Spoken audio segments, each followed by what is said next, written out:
बात करेंगे अगली खबर की। भोपाल में आयोजित प्रांतीय युवा चिंतन शिविर में मुख्यमंत्री डॉक्टर मोहन यादव शामिल हुए। इस दौरान सीएम ने कहा, भोपाल देश का दिल है और जब दिल मजबूत होता है तो शरीर भी मजबूत रहता है। उन्होंने आगे कहा, भारत के हृदय प्रदेश के रूप में मध्य प्रदेश ने देश की सशक्त भूमिका निभाई है। और मुख्यमंत्री ने शिक्षा व्यवस्था में हुए बदलाव पर बात करते हुए कहा, शिक्षा नीति 2 बार बदली गई लेकिन अंदरूनी बदलाव नहीं हो सका, ये देश का दुर्भाग्य था। नई शिक्षा नीति 2020 को लेकर उन्होंने कहा, इसमें भारत की संस्कृति, परंपरा और सभ्यता को शिक्षा के केंद्र में रखा गया है। सीएम यादव ने कहा कि भगवान राम और कृष्ण जैसे महान व्यक्तित्व को शिक्षा के पाठ्यक्रमों में शामिल करना भारतीय संस्कृति को सम्मान देने जैसा प्रयास है। उन्होंने कहा कि गायत्री परिवार ने जातिगत अहंकार से ऊपर उठने और मानवता का संदेश दिया है।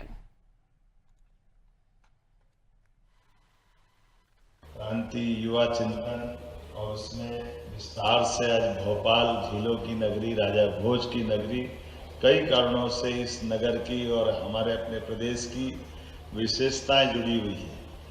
और सच में ये देश का दिल भी है। और देश का दिल, हार्ट अगर मजबूत होता तो शरीर अपने आप मजबूत होता है। ये हमारे लिए, इसको बोलने के लिए, ये हम अपने आप समझने वाली इस दुनिया के लोग हैं।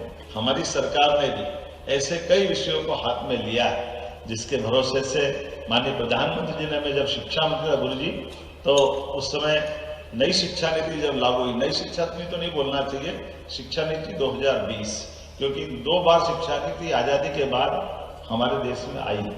एक बार 68 में, एक बार 86 में, लेकिन दोनों बार के कलेवर में केवल ऊपर के अंकों का अंतर पड़ा, अंदर का कोई मटेरियल उसका बदला नहीं गया था। ये दुर्भाग्य देश का। लेकिन पहली बार यशस्वी प्रधानमंत्री के नेतृत्व में जब शिक्षा नीति आई तो शिक्षा नीति में वो हर चीज समाहित करने का प्रयास किया जिससे हमारी सांस्कृतिक विरासत पे हम गर्व कर सके, हमको एहसास हो कि हाँ, हम सनातन संस्कृति के संवाहक